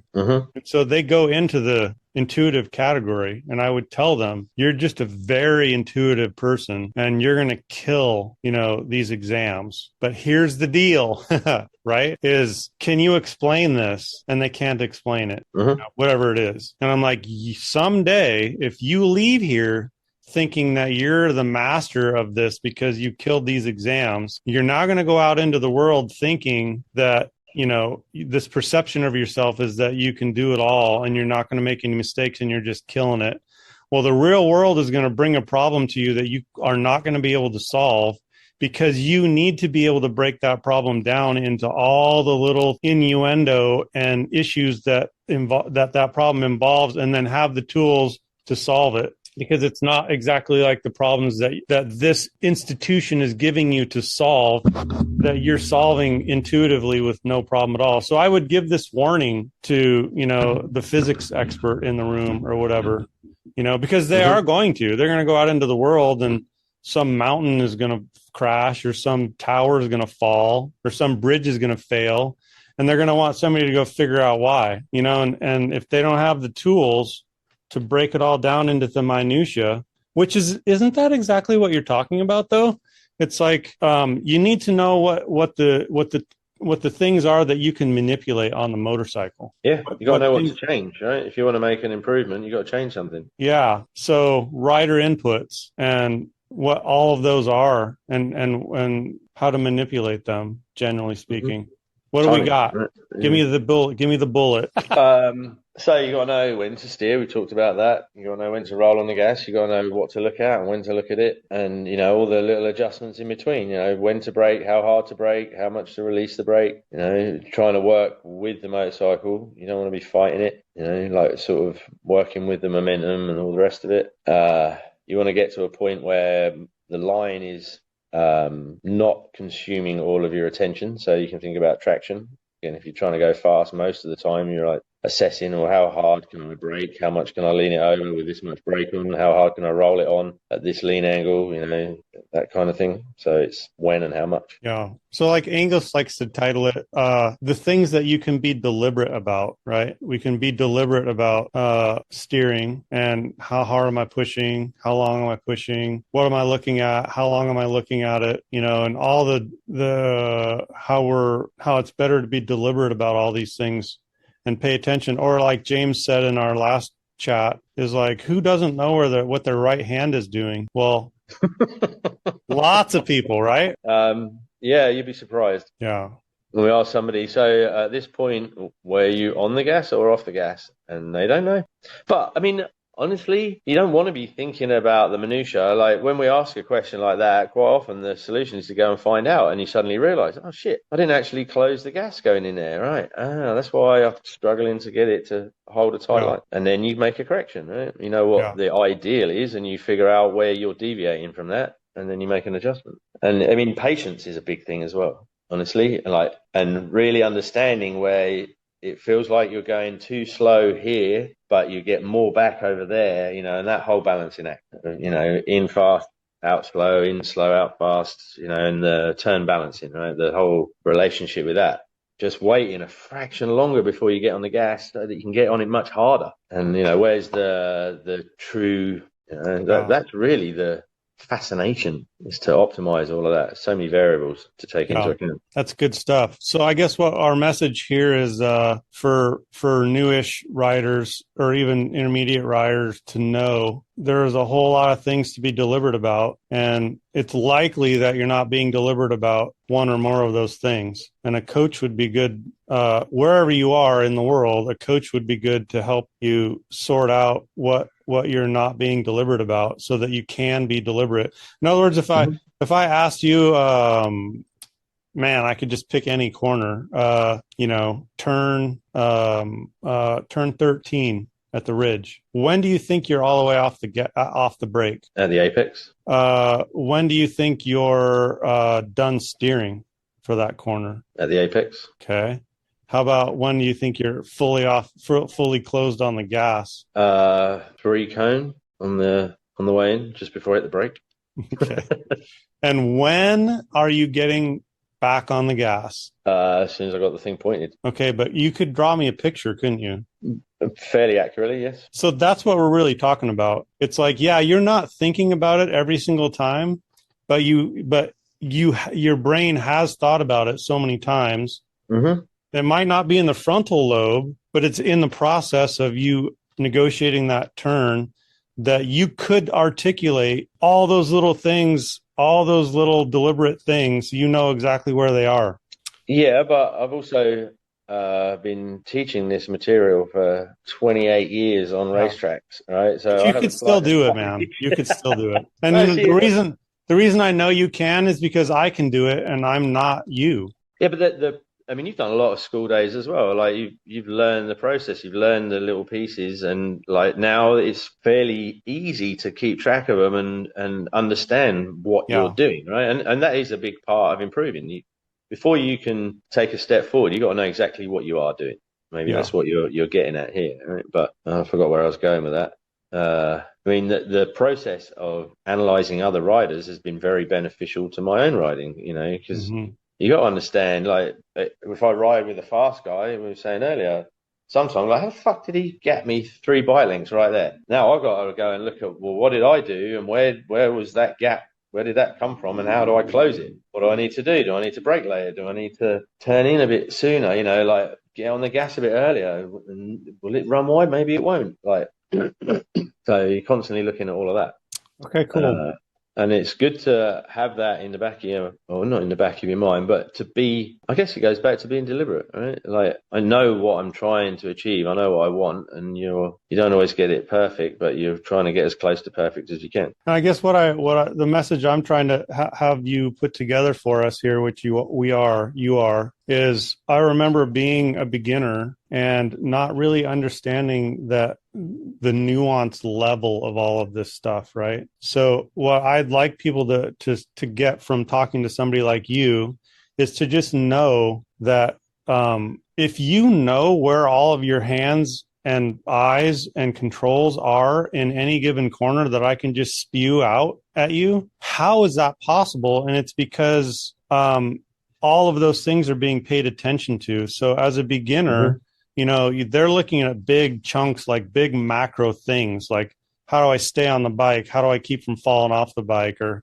how do I steer it? Or what, make the bike go where I want it to go, and things like that. But it's really good for people to know that there are much things that they can use to their benefit if they learn them, to help them just go much higher, right? There's a whole slew of nuanced things, and maybe not even nuance isn't the right word, but rider inputs that you could be paying attention, that you can specifically manipulate to give you a better day. Go find a coach, find out what all those inputs are, and then practice and have fun manipulating those inputs to see what they do. Yeah, and look for the advantages when you do it right, and I recognize the benefits. I mean, it was something that was kind of challenging for me. I remember sitting on Andy Ibbott's couch when he first came up with the idea of bringing the school to the UK, asked me if I wanted to take a class, and I'm like, nah. I'm already winning races, dude. Like, I don't need to fucking go to school. Yeah, that was a very bad point of view. Like, it's been life-changing to actually go and find out the things that I should be paying attention to and what the rules are and why. Like when we talk about throttle control and the timing of it and what you should be doing with it, there's data that supports it. And when you execute correctly, you realize what the benefits are, and that's massive. And then that starts the ball rolling, right? And now you start paying attention to all of it, and you become more sensitive to the outcome when you change certain things, and you know what to change. It's fun. Then it's fun. It kind of seems like we're beating a dead horse, but man, I could just talk about this forever because it's so important. And what you just said is really interesting, man. Like when you were winning races, you didn't even really want to get coached. Nope. To me, that's just right. Well, probably to you right now too. It seems insane, right? Yeah, I had no idea what was available to me back then. I thought I was the fucking God's gift. You know what I mean? And the complacency side. I went out and won a race at my first race meeting, and I'm like, why is everybody going so slow? I didn't understand. But that was not the best way to start a racing career, because I'd quit smoking and drinking and all that, and I was like getting all fit and everything, and then I'm like, fuck that, I can just go out there and smoke everybody. But nice. The involvement with the school, it definitely reduced the amount of times I crashed, right? Because all I had before was push harder. I actually remember somebody telling me we were racing at Cadwell Park, and it was one of the more seasoned races. I was a pretty new guy, and he said, you need to I borrowed a 4-stroke because my 2-stroke wasn't going to win, and I had a chance at winning the championship. So I rented an FZR 400RR, which was like the hot shit in that class. And the guy was saying, yeah, you need to turn it a bit later and turn it quicker, right? Which is my stock in trade now in terms of terminology. I know exactly what that means. I remember going, yeah, right. Walking away thinking, what the fuck's he talking about? I had no idea what that even meant, right? And therefore didn't do it. I actually blew that bike up, so I didn't win the race, unfortunately. But in years later, having got involved with the school, now I look back and I was like, how fucking ignorant was I, really, to think that I had all the answers, and then all I had was lean it over more and crash more than everybody else and think I was fast, Yeah. And from the things you were saying earlier, now I can hold my own in most company with way less effort, way less risk, way better control, way better cognizance of what's happening, way better management skills of situations and all of that. And all that came from Keith and the stuff that he developed, for sure. Oh, that's great. Yeah. Well, it's pretty obvious watching you that it's, I don't ever see you bent out of shape, man. Ever. It feels like it sometimes. Yeah, but no, it's visibly externally visibly. You might be feeling it, but it's not. Of course, I don't ride with you every day, but from what I've seen personally over the years, I don't think I've ever seen you bent out of shape, dude. You just look like you're, on a rail. It's fucking badass. Well, that's cool. I'm glad it looks like that. It does. Wow. Well, very cool. We got some good nuggets in there, man. No, I like it. I've not. None of this is rehearsed, right? So, it's just opinion and speculation in the heat of the moment, but I've enjoyed. It's been thought provoking for sure. Well, I think people like to hear the little stories and the little things like that you just said that makes sense, man. The big thing is for me, the reason I'm doing all this is I want to make sure people understand what is possible for them, that they're, and I also want to try to get the guys that are out there doing what you were doing, the intuitive guys that don't think they have anything to learn. Really important that you said that, because I want those guys to hear this and, give it up, man. We want you out there and we want you safer. And we want you to go faster if you want to go faster, but don't sit there and think that you got it all figured out, man, because you're just going to keep crashing. You know, there's this whole theory about, you know, racers that crash all the time are great because they're just they're riding at the limit. Yeah, they're riding at the limit. They're riding at their limit. Well, they're riding over the limit. Yeah, right. There's nothing to be proud of, man. There's nothing to be proud of if you're crashing all the time. Well, there's like the willingness to crash, right? That's the thing, and there's degrees of that. You know, when I was younger, honestly, I'm all in, right? Like the consequences were insignificant to the goal, which was to be as fast as fuck, right? Yeah. And as you get older, I don't like crashing so much anymore. You know, like it takes longer to get over it, and it's embarrassing, and it's painful, and it's expensive, and it just sucks all around. But it's also you got to be willing for that to happen. You know, like if you're constantly in fear of what might happen, then you probably won't reach your potential. Is that controversial? I mean, that may not be the best message. No, not at all. There, but, no. But you'll see guys that, you know, will push and crash more, and even within the coaches. I mean, I crash as much, if not more than most,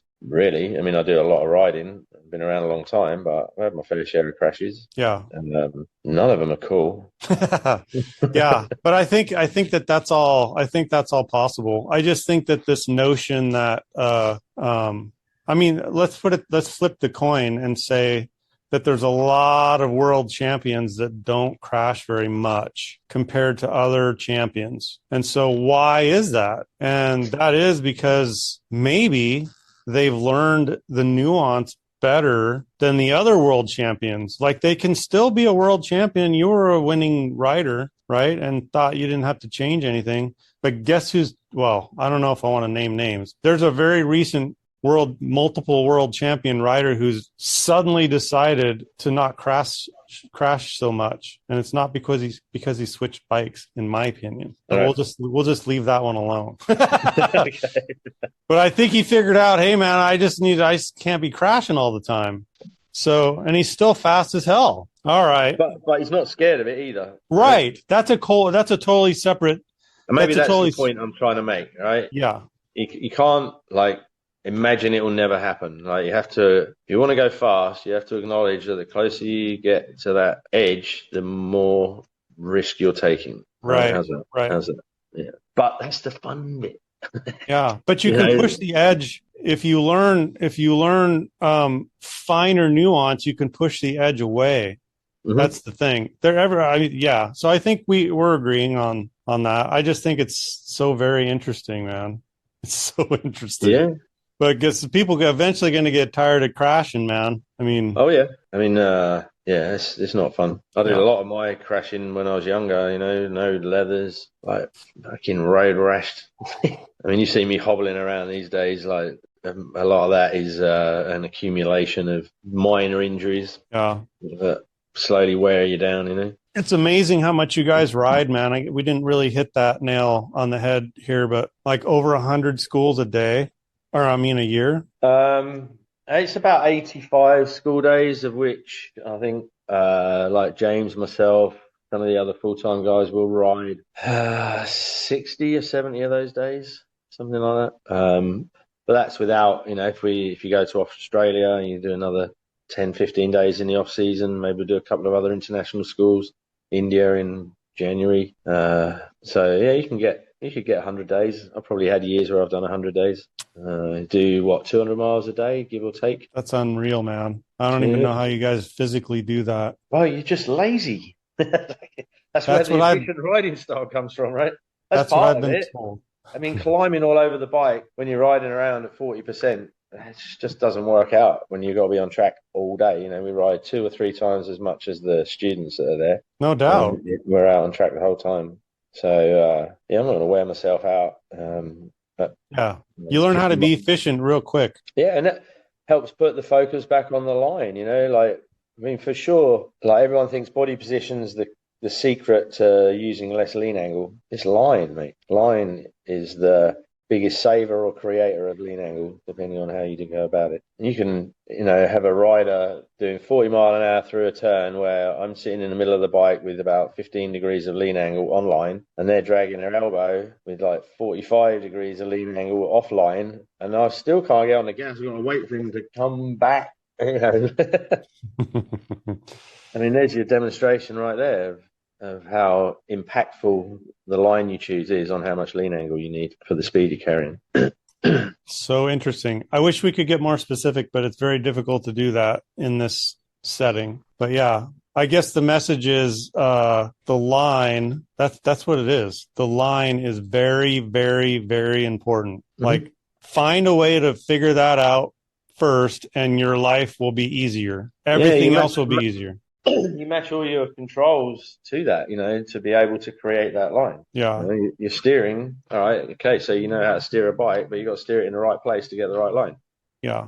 You got to steer it the right amount to get the right line. You got to stay off the gas the right amount of time, open the gas at the right time, the right amount to maintain your line. And I guess maybe let's clarify this. It's possible to, let me formulate this question correctly. In any given corner, it's possible to have more lean angle than is needed. Yep. How does that happen? Bad line, throttle errors. Okay. That's a big one. So if you open the gas too early, right, then the bike is not pointed in the direction you want to go. It's pointed outside of that. Essentially, it's going to send you wide. Because you got on the gas too early. Yeah.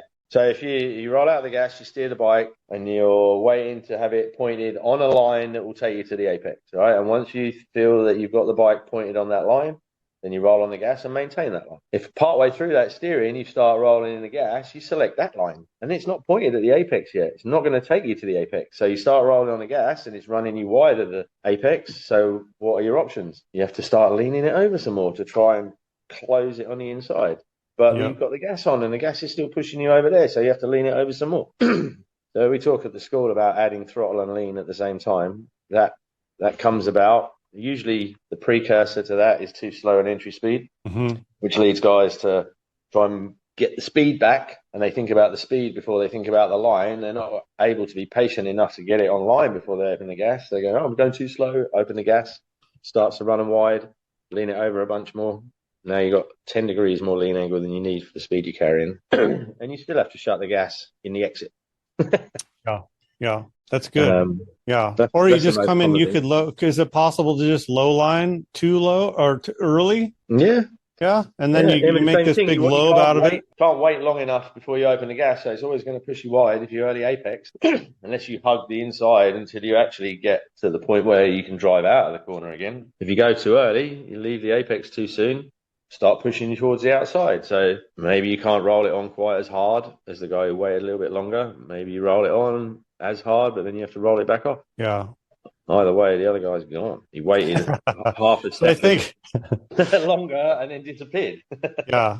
So I think we're painting a pretty good picture of how important the line is and how all of these rider inputs actually are simpler, right? If you only have to do them one time, it simplifies your day, and it just really boils down to the line.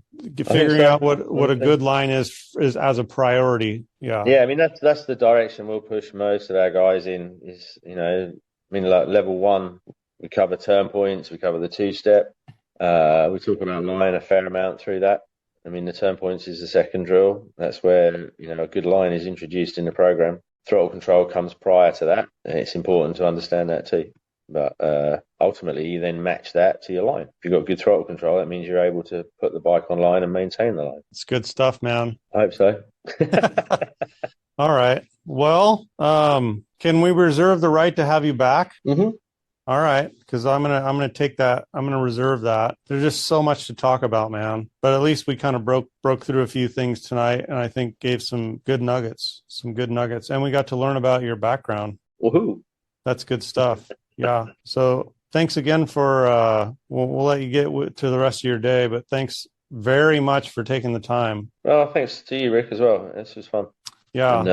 And that's what we want to get out there is, it's good information from a very experienced professional rider and coach, man. I mean, that's pretty badass. I appreciate everything you've done for me as a rider and your directness. Like you said, you're a very direct coach. I think it's good. I remember you asking me about how I felt about my steering, how my steering accuracy once. And I just thought that was an interesting. Why are you laughing? Well, the regular level fours, they kind of get to understand what we're aiming at by the questions that we ask. So I thought that was a totally fair question, but unusual. Yeah. Right. Well, sometimes we go fishing, right? Like, I'm not going to start telling you that you're inaccurate if you feel like you're accurate. I want to get are you happy with this? Because, it could go either way. I go, all right, if that's all you want, then we'll leave it alone. But like, if you're not happy with it, then we'll fix it. Well, I loved that question. And then I went out and tried to pay attention if I am as accurate as I think I am. Right. And then I worked on it. And then we had a race, I think, maybe the next day or 2 days later or something like that. And here's the funny thing that I thought about after is, all through warm-ups and qualifying and all that stuff, man, I'm just fucking nailing. You know what I'm talking about? When you asked me, it was turn 8 at Streets, and how you feel about your accuracy going into this right in here? And I'm like, well, do you mean the 4 inches between the white line and this little black thing? Is that what you're talking about? And you're like, that's exactly what I'm talking about, right? So anyway, here's the funny thing is, so I'm nailing that, and it's working, and then the race comes, because what I learned, and this is part of learning, is what I learned is qualifying, I wasn't going 95 or 100%. In qualifying, I'm not. And so when in qualifying, I basically, I think I pushed myself to get what I needed to get. And so then the race comes and your Brazilian dude, is putting up a fight. Do you know who I'm talking about? This was a couple of years ago, wasn't it? Yeah. Was that? He went into that bowl like way high and then came down. Was he on R6? No, was that him? Maybe. Yeah, he was kind of a new rider. He was another like intuitive Banzai. He was He was out of control on every corner rider, but he was really fast. Yeah. And so he got by me, and so now I had to push, man. I had to push if I wanted to get back. And some of that got away from me because now I'm going in faster than I was. Mm-hmm. The geometry all changed just a little teeny bit. And so now that accuracy is somewhere else. And I just found that to be intriguing. It's like maybe throwing it out the window isn't the right thing to say, but I was disappointed in myself on the first time. I'm just busting ass into that corner and went diving in there, and I'm like, I'm not going to make it. I'm not going to make it where I think I need to go, but I need to get on the gas now. And so, I mean, it worked out. It was just different. It was really funny. Yep. But I mean, to me, that means that something has to change.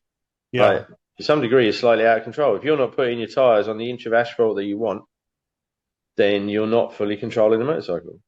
Yeah. And that's a balance for me. That's a balance between, like you were saying earlier, like I don't want to force the motorcycle. I can tell when I'm forcing the motorcycle more than usual. And I know that there's a massive extra amount that I could. I learned that a lot over the years. I know I'm not forcing it as much as I could, but I like to try to let it go where it wants to go. Yeah, like you shouldn't rely on blind faith that, I'm not going fast enough. The bike definitely can handle it. That's not a good thing. That feeling of forcing the bike, that's underpins most crashes that I've had. Right, when you just asking a bit more, you kind of know. Sometimes you trail braking in, and like you just got to sit tight. Don't pull the brake anymore. Don't lean it over anymore. Just wait. If you try and force it at that point, it ain't going to work. And you can gather it back up. But you got to then learn, like in most cases, if you're running wide of an apex like turn 8, I would say you probably looked a bit late and steered a little bit late or whatever for the speed that you were going. You know, you need that recalibration to be able to get back to that spot at the slightly higher speed. Maybe your attention was on the Brazilian dude in front, and you're like, "Fuck this guy! I'm going to catch him!" Right? That too. That too. Because your want to, then the red mist, your need to get there kind of overrides. That's another learned thing, right? Is the let's just call it the weight factor. The weight factor is big. You got to have patience. Mm-hmm. Yeah, you start looking at the other guy. I've had several experiences of attempting to go fast, right?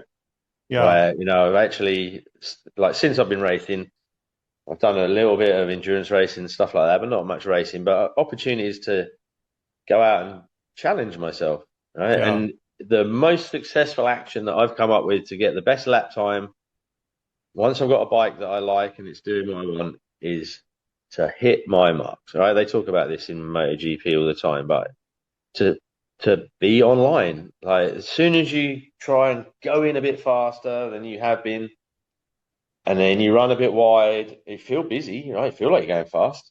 Things start skating around, sliding. You got to lean it over a bit more than you should have to. It won't grip. It's spinning up, and you're like, oh, that was awesome. And you're 2 seconds a lap slower than like a calm, considered, accurate lap. Yeah.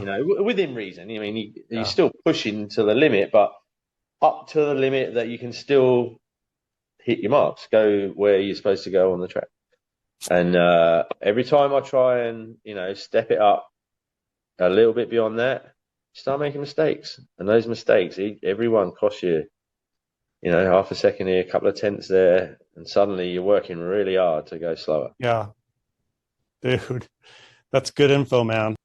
He did crash, like, coming onto the straightaway. I don't remember if that was during a race or just a practice or whatever, but he crashed coming onto the straight, and then his axle. And I remember riding by you, and you found his axle nut, like, in the paddock. And he's like, you bend over and you go, "Oh yeah, look what I found." You might need that. Yeah, those are fun times, man. Thank you for that, man. This is fun times. So I appreciate it. Like, we're all out there riding motorcycles for one reason, because we love it, right? It's fun. Yeah, no doubt. That's the only reason to do it. Like, it's a lot of risk, a lot of money, and all the rest of it. But goddamn, when it goes well, it's fucking awesome. Like you said, man, when it all comes together and you find that, as James calls it, the sweet spot, but everybody calls it the sweet spot, whether it's tennis or baseball or golf or whatever. People that have found the sweet spot, they know what it is. They know what it feels like. And there's a sweet spot on the racetrack. There is, man. And that's what keeps me coming back, is basically when you're busting ass and, I'm reaching my goals and it felt kind of effortless. To me, that's just beautiful. It just feels good, man. So a lot of that's because of, obviously, you guys. So anyway, thanks for coming on. Super duper appreciate your time and energy. And it's been a pleasure being on the track with you for all these years. And hopefully the Kiwi Moto crew will get some interesting information out of all of this that we talked about today. So thanks again, man. And we'll see you next July. Yeah, man. See you then. Cheers. Yep.